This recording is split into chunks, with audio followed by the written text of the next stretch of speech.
Clifford, and I'm the Vice President of the League of Women Voters of Evanston, as I think most of you know.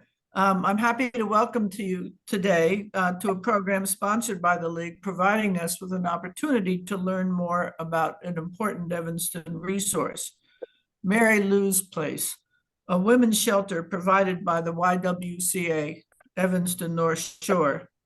Our speaker today is Hillary Douin, who's Director of Domestic Violence at the YWCA. Before we get to her, I would like to tell you a little about the League and to remind you of upcoming events. I think most of you are actually familiar with the League. And you know, and that we've been celebrating our 100th anniversary. We were founded shortly after the National League of Women Voters, which came into existence in order to assist the newly enfranchised women of the United States who had just won the right to vote. Since then, over the decades, we've worked to increase participation in the electoral process and to enhance citizen engagement at the federal, state, and local level, particularly. We are a nonprofit organization and a nonpartisan one. We do not support candidates or parties, but we do engage with important issues and advocate for them with our considered positions. Several of us recently represented the League at the Evanston Township High School Civics Fair, presenting the League to high school sophomores and encouraging them to engage in Evanston public issues and possibly even to engage with the League. I want to remind you of upcoming events. Again, I think most of you know this. I think you've all received invitation to our fundraiser on Friday, February 24th. We have a terrific keynote speaker, Mary Ann Ahern, who's been reporting and analyzing Chicago politics and government for years. This event provides us with important resources and also with a nice opportunity to get together and to enjoy each other's company. And we're glad to be able to do this after years of COVID lockdown. I also want to remind you about our local program planning meeting, which will take place on Sunday, March 5th at the home of Jennifer O'Neill. This is a time where we help to plan our program for next year, or we start to plan it. And if any of you have things in mind that you're concerned about in Evanston or more broadly, please come to the meeting and present your ideas. And if you don't have anything in mind, come to the meeting anyway and respond to the ideas that others have. I'm sure you're all aware that this is election season, and we're sponsoring a candidate forum for the Ward 2 council member on Saturday, February 18th. We were not able to include the Ward 9 campaign because of a scheduling conflict among the candidates. So we're sorry about that, Kathy.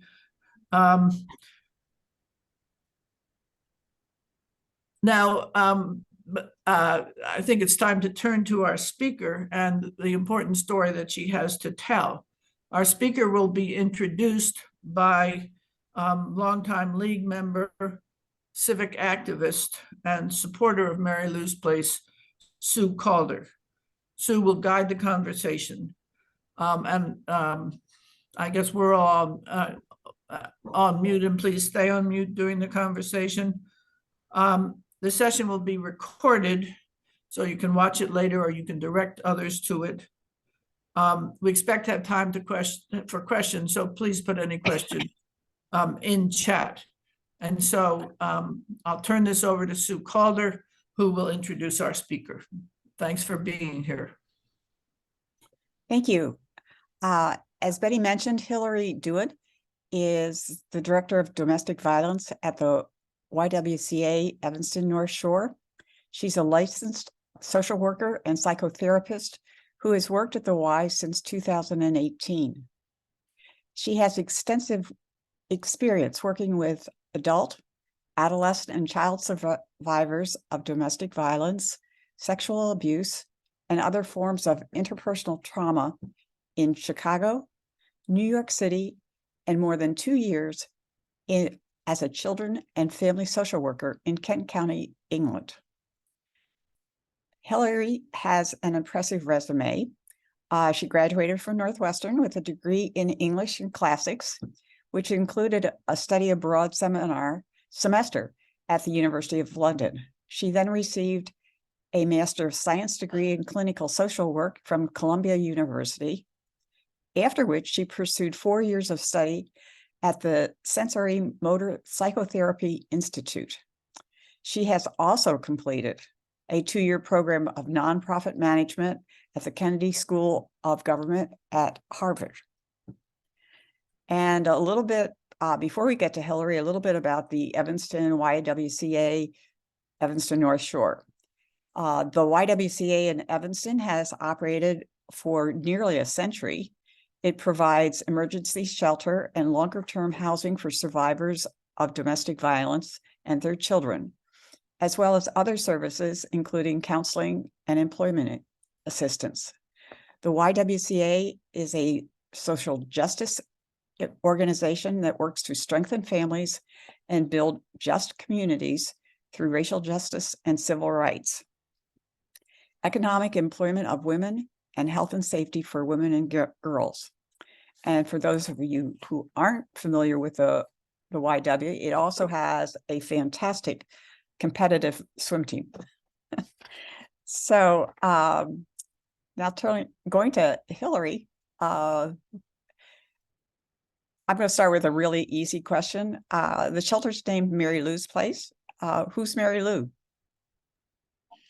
Thank you so much for that lovely introduction, and I'm really excited to be with all of you here today. So Mary Lou Sane was a volunteer here at the YWCA. She actually started volunteering here in 1979 after retiring. She was not ready to retire, and she was very committed to the mission of the YWCA. She was really well known for, you could just find her in the shelter at any time cleaning up. She was famous for her red velvet cakes that she brought in all the time for potlucks and for the staff and residents, and in recognition of her amazing commitment and dedication to the shelter, it was renamed in her honor in 2006. Thanks. And there's a picture of her hanging in the shelter. Okay. So the YW Mary Lou's Place opened in 2021. So now there are 23 rooms. And first of all, would you kind of describe what one of those rooms looks like, it includes? Sure, I'd be delighted to describe the new shelter because we're all over the moon at the differences and what it makes possible when working with survivors. So the first thing I want to highlight is that every survivor now has their own room. And the amount of privacy and autonomy that allows when everyone has their own room can't be overstated, really. So folks have in the family, there's 4 family rooms, and that allows for larger families to stay within one room and have a private bathroom. We also then have the studio rooms, which we've designed so that there's a door in between the rooms. So again, if we need more space for families or just different configurations, we can join two studios together. Folks also have their own refrigerator in every room too, because we've found that's a big pain point in the past in a lot of shelters, food autonomy, being able to store things in your own room. So that's huge. The other thing is that we have a lot of dedicated space for children that's developmentally appropriate. Teens often really get overlooked in shelters, and we have a teen lounge upstairs dedicated to them where they can do homework, play games, read books, just have a space really to themselves. We also have a huge youth kids age room. school age room. And we also have a big room for 0 to 5 with these just amazing, wall toys and just, it's just beautiful. That it's age appropriate. And then a big playground in the back. There's a little garden area as well as playground equipment. And so we really wanted it to both be bigger to expand our capacity to serve folks, but not be so big that it started to get an institutional feel. We still want it to feel really like a home. And a lot of the feedback from survivors has been how beautiful it is and just how happy and lucky they feel to be there. So sorry, I get a little emotional talking about it. It sounds wonderful. How many women are generally in residence, and are any of them from Evanston? Yeah, so I would say we average about 35 to 40 folks in shelter at any time. And we do serve some Evanston residents. Generally, we try to avoid serving Evanston residents. We're not going to deny someone a space if they desperately need it, of course. But, best practice says that if, someone's in sheltering in the place where they live and the person who is hurting them lives, they're a lot easier to find. They're walking about the neighborhood and just in the general area. So we try and place people usually out of their neighborhood. Okay.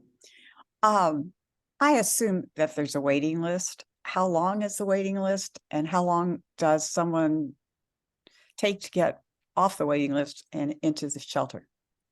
So actually, we don't keep a waiting list for Oh, emergency really? shelter because we consider that, it's an emergency. So when that person's calling us, that's the moment where they need help. So if we don't have a bed available, we'll tell them to keep calling back, and we'll also give them a lot of other resources that they can connect to. The best one being there's this Illinois statewide domestic violence hotline that actually keeps a bed count of all of the domestic violence shelters in the city. Okay. So we'd be able to direct them. So you talked about the children, and where do they go to school? Do they go to preschool too? I mean, certainly if you have teenagers, they're going to some school. Right, right. So all sorts, right? We get all ages of children, and we have good partnerships with District 65, with, the Child Care Network of Evanston and Learning Bridge and Family Focus and other early childhood providers. So a lot of times when folks first get into shelter, they're connected, and if they have children, they're connected with one of our children's counselors who will assess, what their needs are. Some want their children to remain going to school where they had been because it's less disruptive and they're allowed to do so, and we can help with transportation if the school can't. Otherwise, we facilitate them enrolling in the local school or local program and assist with whatever they might need to get settled. What kind of counseling do you do? Goodness, all sorts. So we have counseling in English and in Spanish, and it's for adults and for children, but we also do groups for folks, and we also do, if there's parent-child work that needs to happen or sibling work maybe that needs to happen, since, witnessing or experiencing domestic violence has a variety of impacts on different family relationships. And you talked about teenagers. When I was really active in the at Connections, there's family shelters at that point usually did not allow a male child to stay after they were 10 or 12. So how long can boys stay at with their mom at your shelter? So I'm so glad you asked that question. We have never had that rule, or at least not in my tenure. Male children can stay as old as they are with their mother up to 18. We've had some that are over 18 if there's like a circumstance where they're still in high school, but over 18. We also we accept male survivors. We don't just accept female Oh, okay. identified survivors. All genders, all identifications. So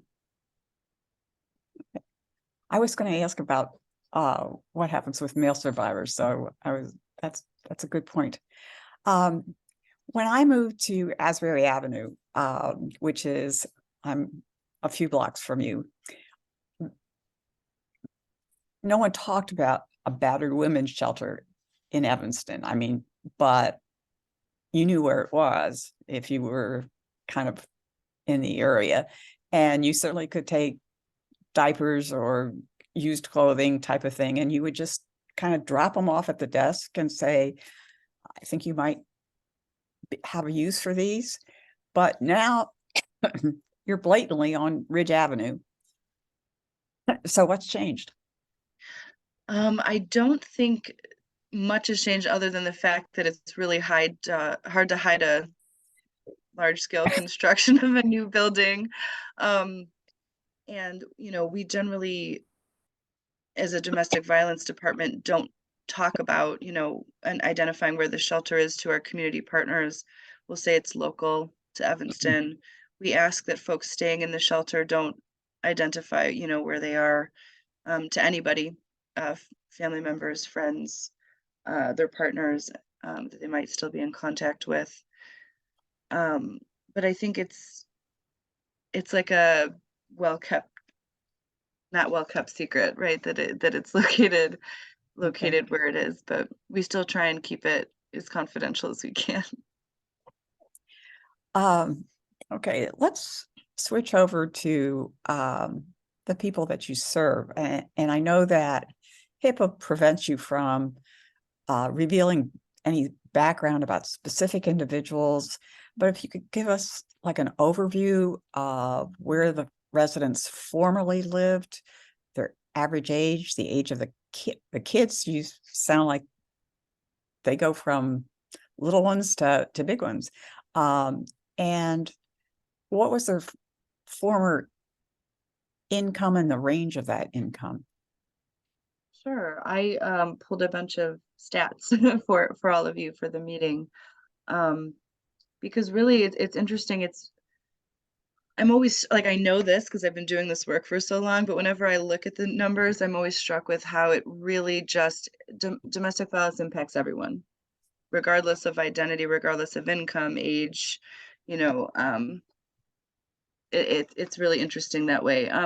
So I'm just going to talk about specifically, like, say, the last fiscal year, because it's pretty similar every year. So I'll just give you a little bit of a breakdown.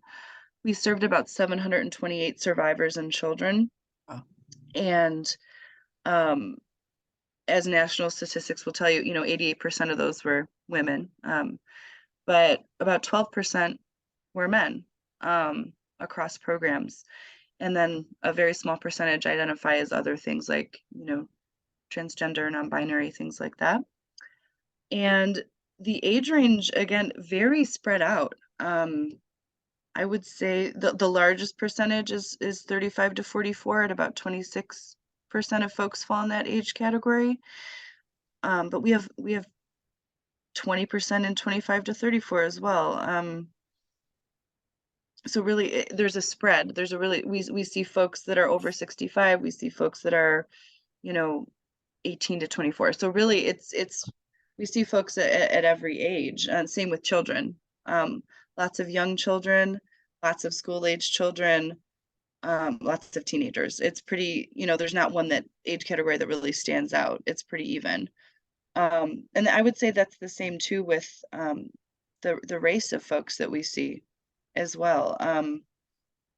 25% African American, 36% white, 30% multiracial. So we get, indigenous folks, Latinx or Latina is about 16 or 17%. But again, the different ways that that's captured doesn't really tell the tale, right? Because they could be that 30% multiracial holds a lot of different folks. That could be other Latinx and Black folks. It's just people who identify as multiple things. So we have a very rich and diverse group of survivors in our shelter. The one thing I will say, though, other than the fact that it's mostly women, is it is mostly folks, I think, who are lower income.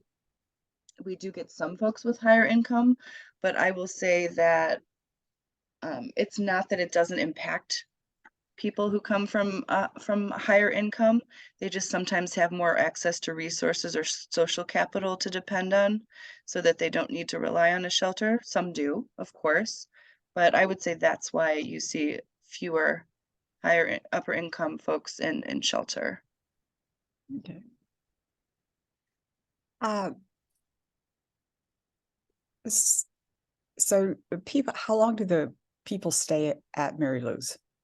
Yeah, so since it's emergent and it's an emergency shelter, we have to put parameters around that, because of course folks could really benefit from staying for a long time, right? To have that time to heal, but we're really considered, it's life or death. We're trying to really, keep people safe in the immediate uh, term. And so 90 days is the average stay, or 3 months.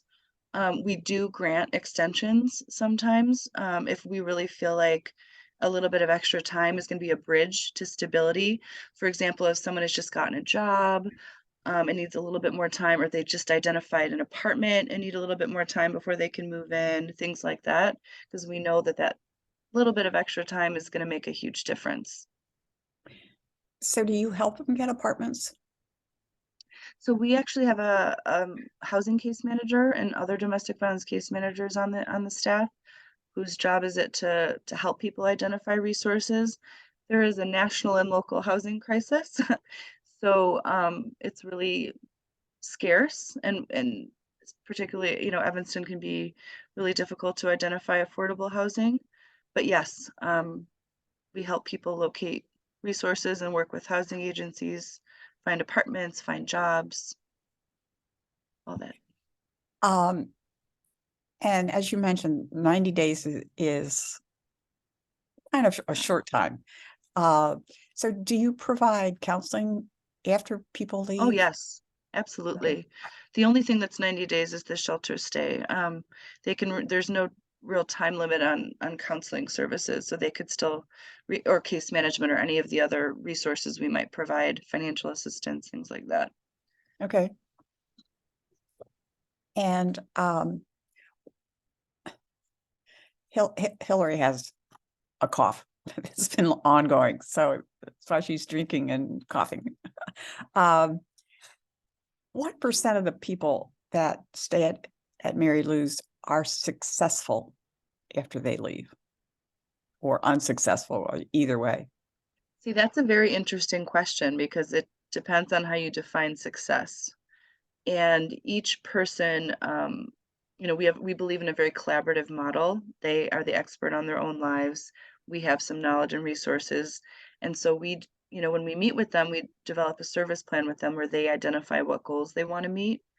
And so it could be something as concrete as, finding a job or finding housing, or something that's harder to define, like healing, from the abuse and learning coping skills. And um, I would say 80% of the folks who leave have probably accomplished at least one or two of the goals on their plan when they leave shelter.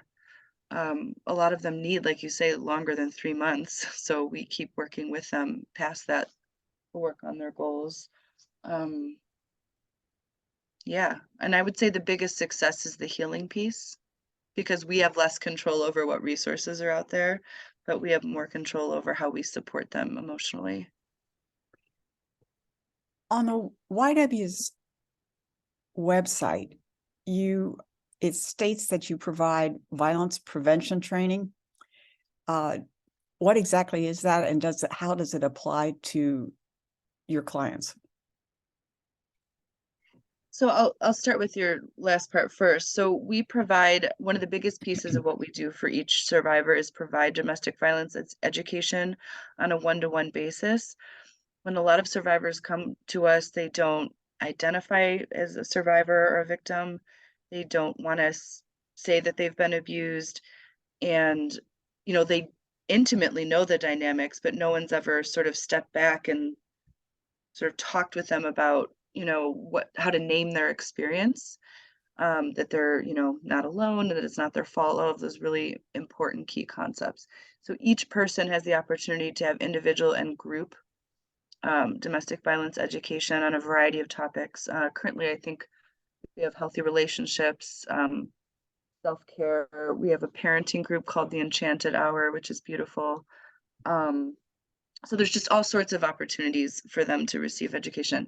Very separate from that, though, is our violence prevention work, which is community work. Has a couple of different prongs to it. We do things like this, where we talk to the community agencies and groups to talk about our services, or to maybe give it more topic-based presentation, like domestic violence 101, how to be trauma informed, things like that. We also provide the 40-hour training, which is what folks take if they want to work directly with survivors, and that's on a quarterly basis. Then we also do a lot of prevention work in the schools locally in District 65 and ETHS, doing things about building healthy relationships, comprehensive sex ed, which violence prevention is a piece of that, and also doing a lot of youth advocacy and leadership work, trying to equip high school folks with the skills and knowledge to go out into the community and really make a difference on topics that they have identified that really matter to them. Okay. You talked about working with 65 and some other groups, the Learning Bridge, et cetera. In general, Evanston has a wealth of social agencies. What other ones do you work with? Yeah, so I think Connections for the Homeless is a huge and helpful partner that we've worked with for many years in many ways. Women Care Counseling and Training Center is our neighbor and good partner. We work with Turning Point, the Northwestern Family Institute, Evanston Hospital, now that they're Northshore, since they're part of Northshore now, ETHS. We've worked with the Evanston Police Department and the City of Evanston, different departments. So lots of partnerships. That's how, this work needs to be done in community. So we have a lot of lovely partners. And you talked about there's a network of other shelters. There's a state-based place. Are any of them in Cook County? How far do people have to travel? Yeah, so Cook County has the most resources, domestic violence resources in the whole state, unsurprisingly. Some folks in the southern and central regions, there might be 1 in 100 miles. But Chicago has quite a few shelters. We're the only domestic violence shelter located in northeastern Cook. There's one that's a safe place is a little further north, and there's other ones like further west, but we're sort of the one in this sort of 30-mile radius that's a domestic violence shelter. And so if someone calls you to try and get a space, but you're filled up, do you provide transportation to help them get to another? I mean, Yeah, okay. we would absolutely provide that. There's actually another option we've occasionally provided too.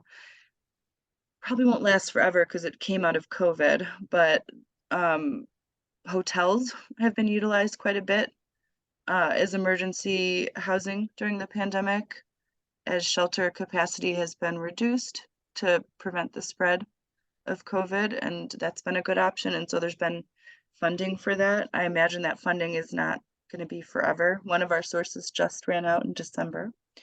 But that's another option too, right? Like if somebody calls and says, like, I have nowhere to go, there are no shelters in the city or with you, then maybe we can put them in a hotel for a few weeks until a spot opens up. Oh, wow. Okay.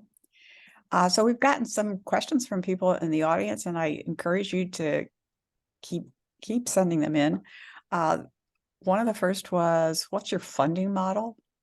Where do you get your money from? Yeah, so we have a pretty diverse source of funding, which is really important. Because I think if you're too over reliant on one type of funding, that can be dangerous. So we get government grants is a big piece of our funding. There was a lot of recent statewide advocacy so that the state would fund domestic violence at a lot higher level, which was successful, which is very exciting. But we also get a chunk of funding from private foundation and corporate foundation sources.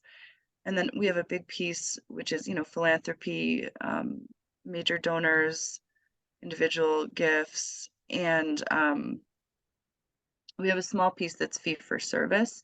The shelter isn't. All of our domestic violence services are free. But for example, we have the resale shops. Sometimes when we give trainings, there's a fee for that. The Equity Institute has fees. So that's a little bit of a piece of our funding as well. Okay.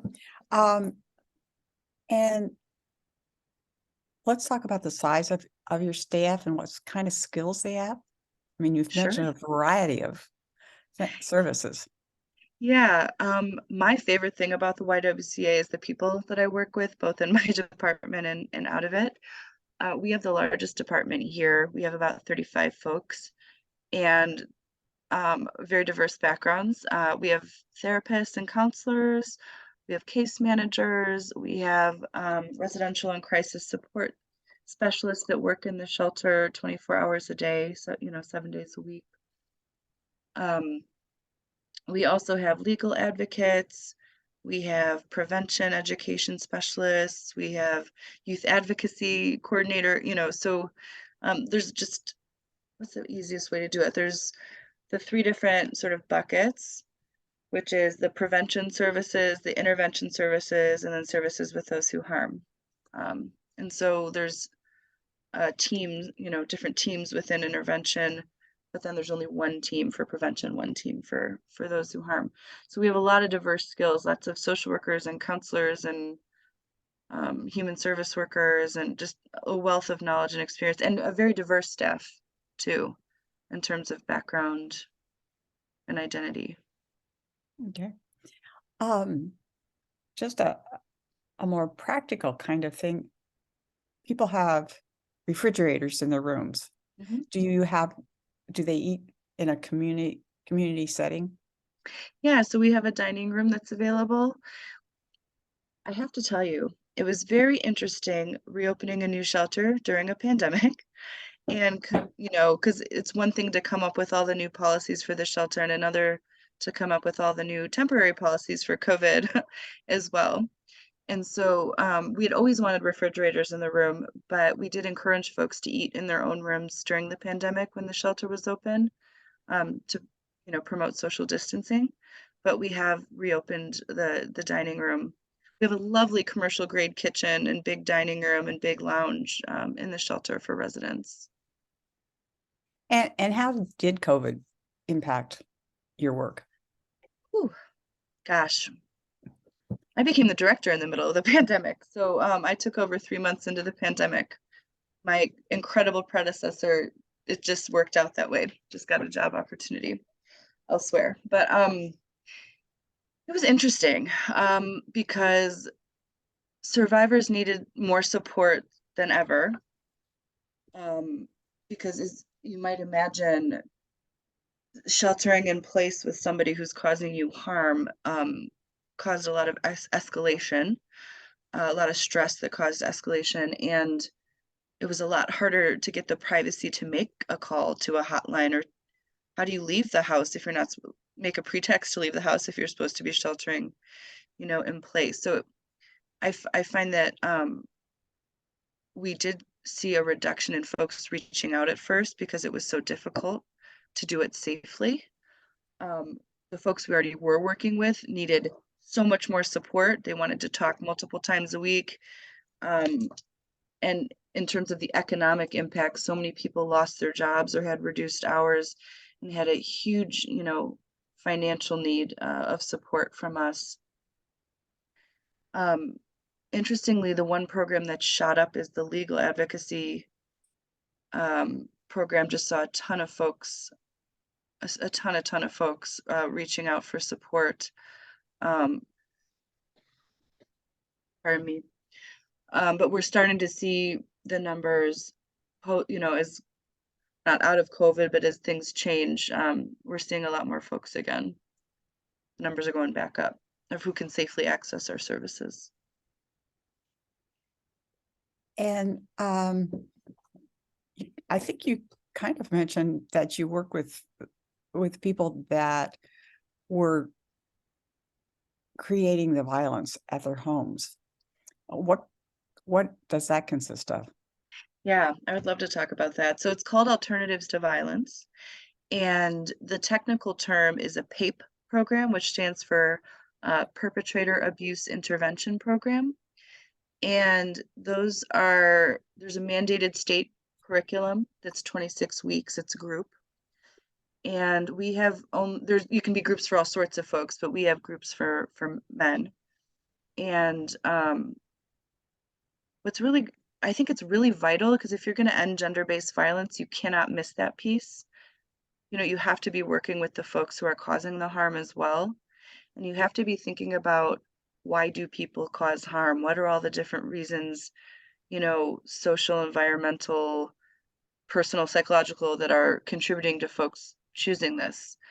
And if you're missing that huge piece, we're not going to repair families. We're not going to repair communities. We're not going to actually address the issue if we're only working with people who are being victimized. And so we've been trying to look at it as, because I think early on in the domestic violence movement,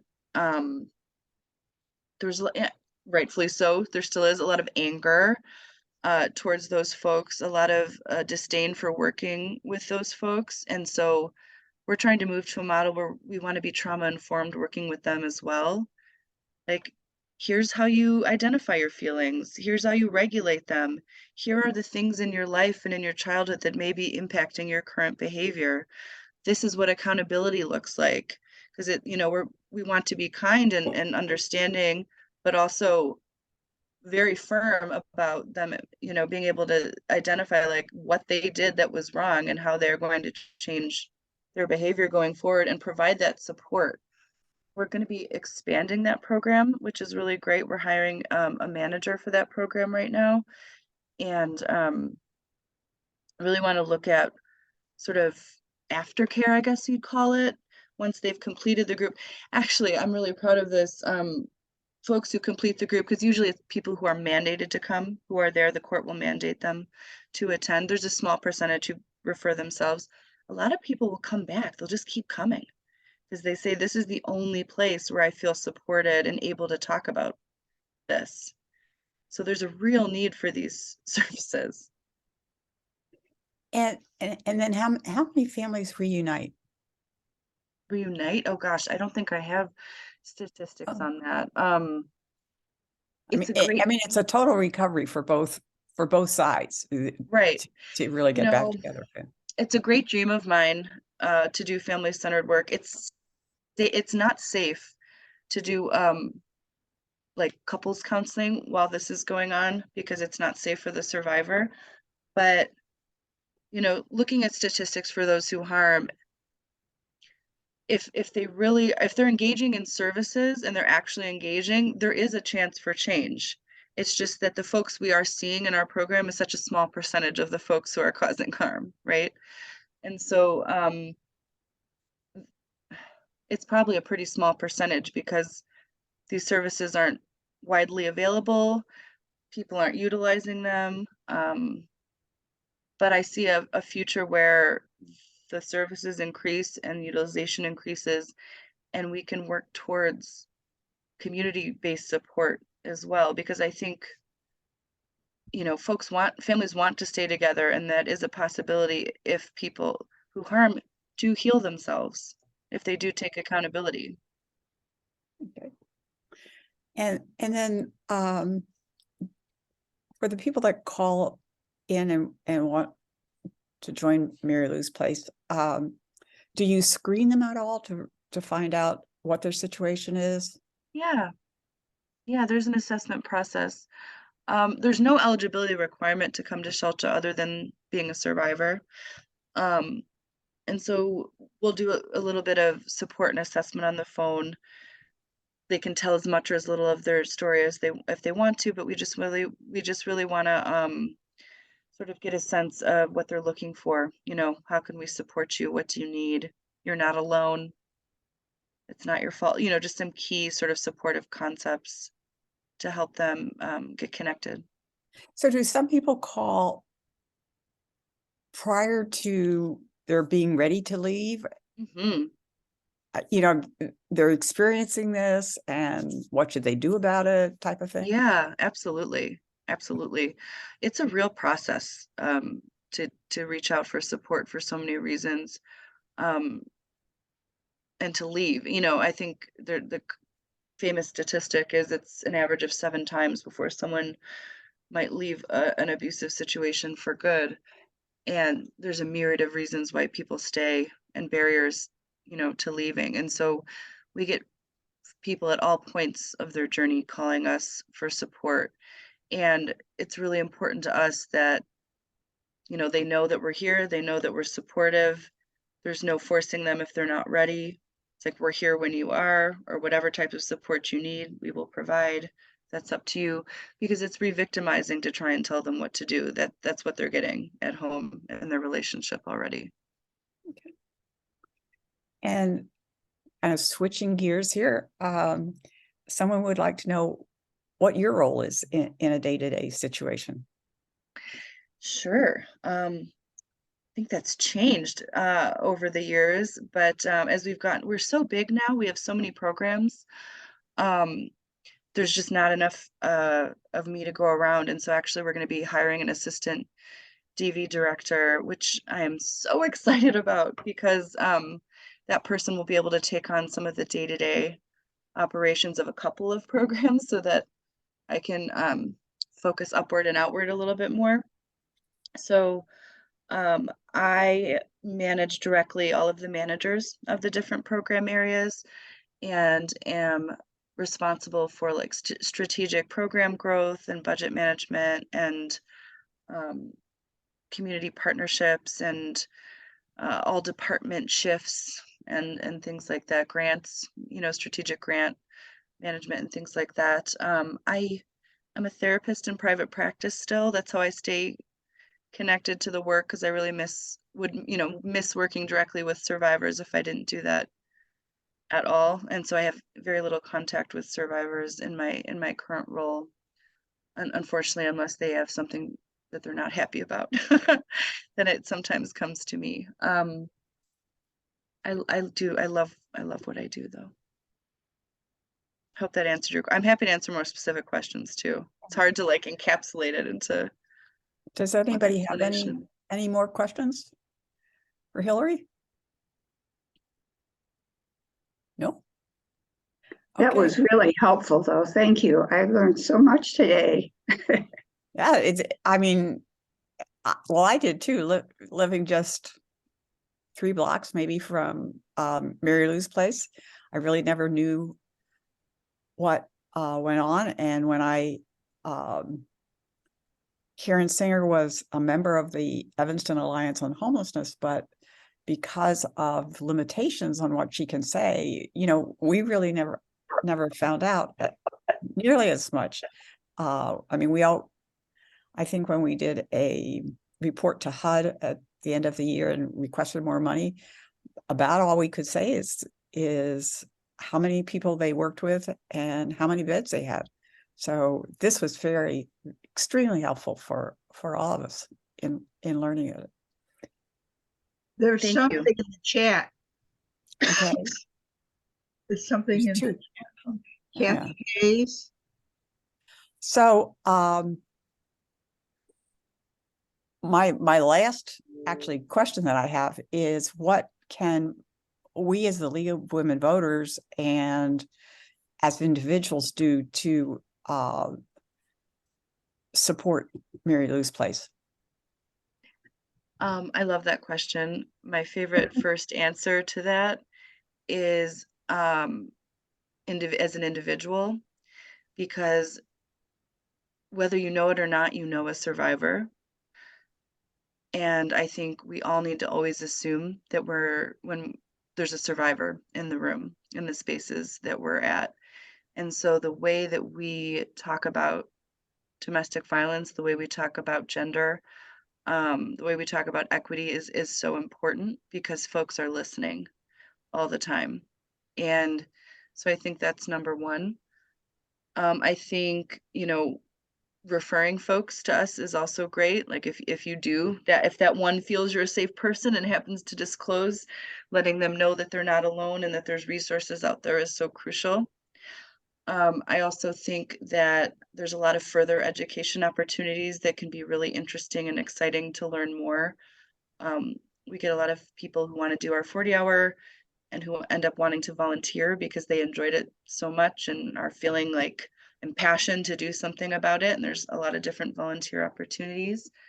So donating time and money and support is always super helpful given the fact that, funding climate is always changing, right? And so one year we might have lots of support for client assistance and the next year none. It just depends on what's going on sometimes. So there's just lots of ways personally and, on a larger scale, you can make a big impact. Well, thank you very much for your time. It's been really educational for all of us. And I hope you get better soon. Thank you. It was so lovely to be here with you. If you think of anything else, feel free, any of you, to reach out to me. Personally, I can drop my email in the chat. And thank you so much for having me. Oh, thank you for coming. Thank you. Thank you for what you do. No problem. All right. Have a lovely day. Thank you. Thank you. Bye.